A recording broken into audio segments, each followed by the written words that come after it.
Good morning, everyone. It's Friday, April 3rd, or as we like to say at work, it's Fry-yay, because it's a celebration when it's Friday.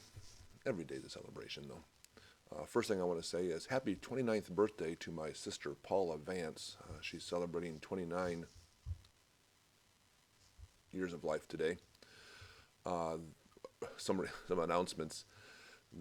Again, a reminder: there are no church services or activities for the church in the church through April 29th. I believe that's last Sunday, 16th, 23rd, whatever the last Sunday is in April. So no church services through the month of April. Just put it that way. Palm Sunday worship is via Facebook Live at 10:30. Pre-service music begins around 10:15, 10:20. Monday, Thursday services will be April 9th at 7 p.m. with Facebook Live. And then Easter Sunday morning, we'll be celebrating Easter morning together on Facebook Live at 10:30 again with pre-service music. I may start that a little earlier since it's Easter sunrise music, around maybe 10 o'clock or so with the music. And daily devotionals. These devotionals are posted every morning, unless I have some technical difficulties and they don't get posted till later on. But usually they get posted in the morning. Today's devotional comes from Reverend Dr. Claudella Cohn, Associate Pastor of Kemper Road Christian Church in Forest Park, Ohio, down near Cincinnati. And she entitles it Joy in a New Reality. It's amazing how these devotionals have been relevant to our situation without having that situation known when they most likely wrote these devotionals many months ago. So she asks us to read Romans 8, 6 through 11. And Paul writes, "So letting your sinful nature control your mind leads to death, but letting the Spirit control your mind leads to life and peace. For the sinful nature is always hostile to God. It never did obey God's laws, and it never will. That's why those who are still under the control of their sinful nature can never please God. But you are not controlled by your sinful nature. You are controlled by the Spirit if you have the Spirit of God living in you. And remember that those who do not have the Spirit of Christ living in them do not belong to him at all. And Christ lives within you. So even though your body will die because of sin, the Spirit gives you life because you have been made right with God. The Spirit of God who raised Jesus from the dead lives in you. And just as God raised Jesus from the dead, he will give life to your mortal bodies by this same Spirit living within you." And Reverend Dr. Cohn writes, "In this text, Paul believes that here and now humans can live in the Spirit. Paul believes that this new reality is not something people dream about in their heads or must work hard to pretend that they are living in.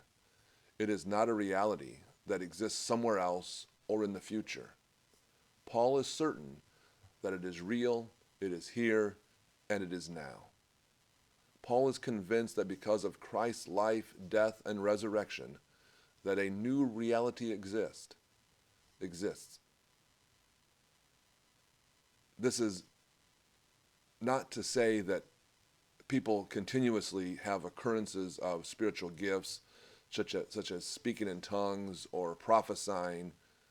It is to say that believers in Christ live in a new environment, a new place with new reality structures. Instead of living a life structured by sin and death, we can live in one structured by Christ, by the Spirit, by life. We can live in the Spirit because we are in Christ Jesus."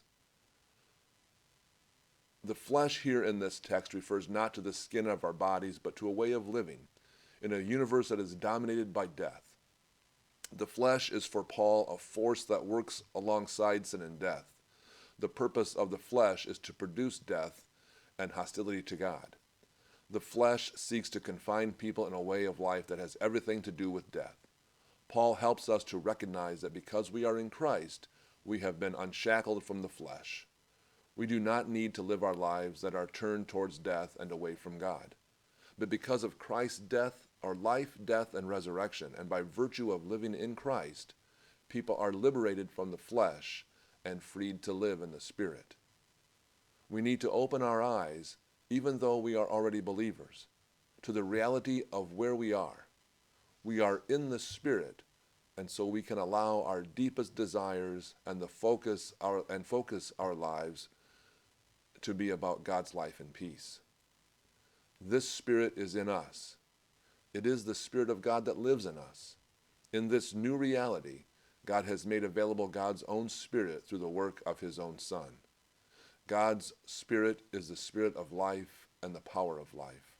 The Spirit of the one who raised Jesus from the dead dwells in believers. The Spirit and the power of God's Spirit is such that even the inevitable deaths of our bodies cannot deny the life of God's Spirit. God's Spirit will give life to our bodies in the same way as God's Spirit did to Christ's body.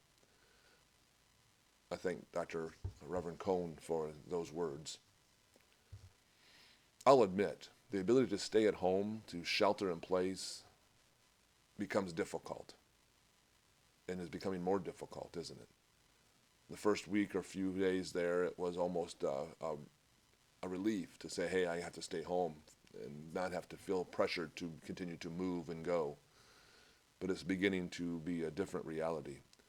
I think we are by nature people who seek community with others. Sure, we enjoy our me time. Everybody likes that time away and alone, but there is nurturing and nourishment, I believe, that comes from being with others, sharing life with others, being out and about, interacting with others. I can feel it in myself, the cabin fever, the need to be amongst people, and because of my job, I still go into the office on a daily basis. It's a rather empty office, usually 2 or 3 people out of what used to be 20 or so. And out of those 2 or 3 people, I may not see anyone else for the rest of the day, the whole day. So yes, the ability to stay at home away from who we love and what we love to do is becoming more and more of a challenge. But we know it's for a life-saving purpose, to keep ourselves and others safe, and to flatten this curve and trying to find a way to get life back to what might be our new normal. But we are people born of Christ. It is the Spirit which guides our actions. Do we wake up and greet each day with joy in this new reality? Someone once said there are 2 ways to greet the day. Good God, it's morning. Or, good God, it's morning. How did you greet the day today? I pray that the Spirit that lives in you as a follower of Christ empowers you to face each new day with joy in this new reality. Joy in believing